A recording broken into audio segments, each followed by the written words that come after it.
বর্ষিয়ান এক পুরুষ, চোখে তার বুদ্ধির দীপ্তি, ঠোঁটে আত্মবিশ্বাসের হাসি। বকের পালকের মতোই সাদা তার চুল, দাড়ি, গোঁফ।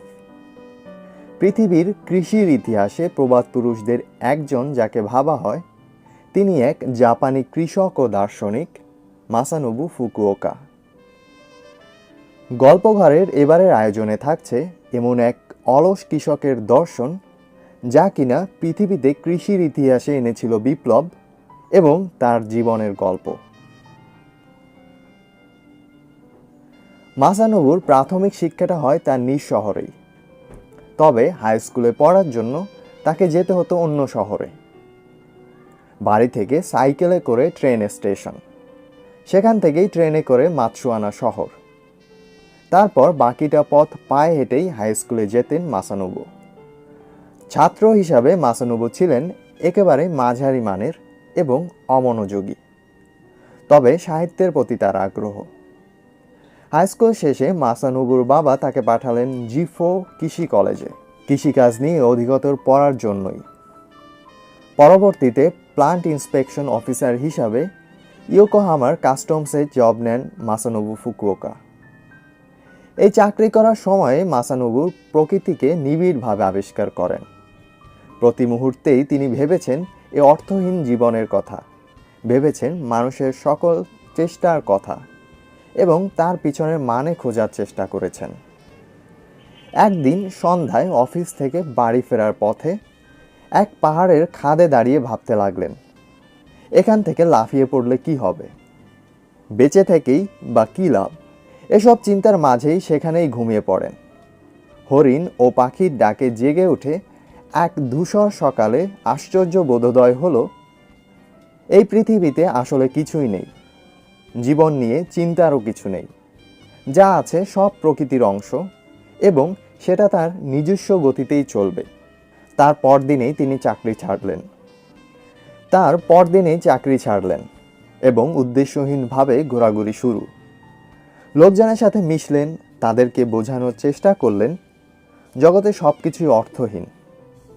লোকে যা ভাবার তাই ভাবল, নতুন পাগলের উদ্ভব হয়েছে শহরে। ফুকুওকা প্রকৃতির খামখেয়ালি লক্ষ্য করতেন। তার বাড়ির পাশের যে সকল ফসলের ক্ষেত পরিত্যক্ত অবস্থায় ছিল, আগাছা জন্মে পোকামাকড়ের আক্রমণ হয়েছিল যেখানে, তিনি খুব নিবিড়ভাবে পর্যবেক্ষণ করতে লাগলেন। তিনি সেগুলোকে সেভাবেই রেখে দিলেন।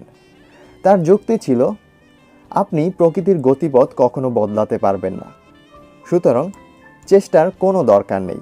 তিনি লক্ষ্য করলেন সেসব ক্ষেতে নতুন চারা গাছ জন্মাতে শুরু করেছে এবং গাছ থেকে একটা সময় ফসল ফলতে শুরু করেছে।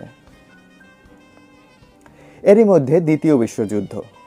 জাপানের নাজুক অবস্থার কারণে তখন দেশ জুড়ে তুমুল তোলপাড়। নতুন প্রযুক্তির সাহায্যে যুদ্ধকালীন খাদ্য উৎপাদন কিভাবে বাড়ানো যায়, এ নিয়ে তিনি গবেষণায় লাগলেন। পাশাপাশি তিনি আরেকটি কাজও করলেন। তিনি দুটো জমিতে দু ধরনের ফসলের চাষ পদ্ধতি অনুসরণ করে একটি গবেষণা করলেন।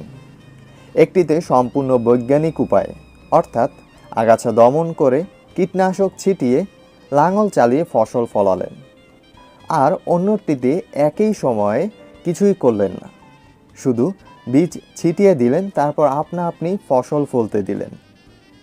ফলাফল হিসাবে তিনি দেখলেন বৈজ্ঞানিক উপায়ে কিছুটা ফসল বেশি হয়েছে, কিন্তু বৈজ্ঞানিক উপায়ে চাষাবাদের খরচের সাথে সেই ফলাফল কাটাকাটি হয়ে যায়। এখান থেকে তিনি সিদ্ধান্তে আসলেন যে কিছু না করাই সর্বোত্তম কৃষি পদ্ধতি।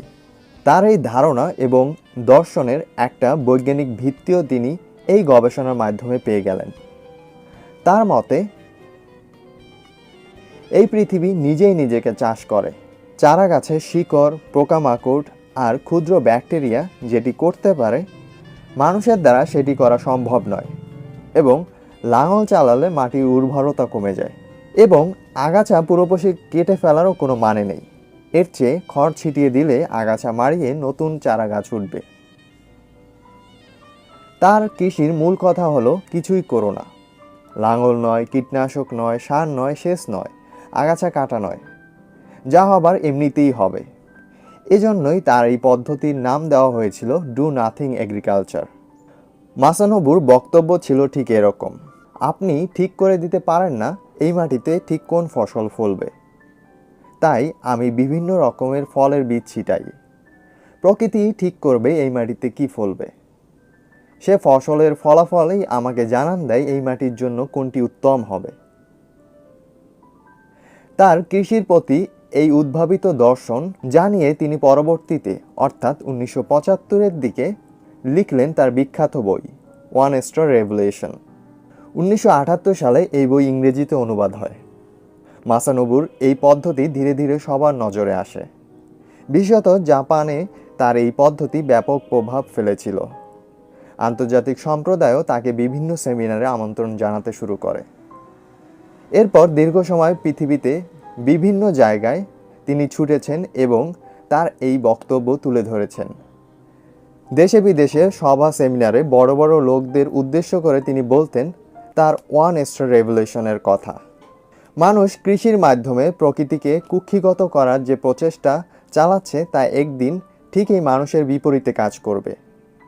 এই কীটনাশকের ব্যবহার, রাসায়নিকের ব্যবহার হয়তো সাময়িক উৎপাদন বাড়াবে, কিন্তু বৃহৎ পরিসরে ভাবতে গেলে এই সব ঠিকই পরিবেশের ক্ষতি করবে।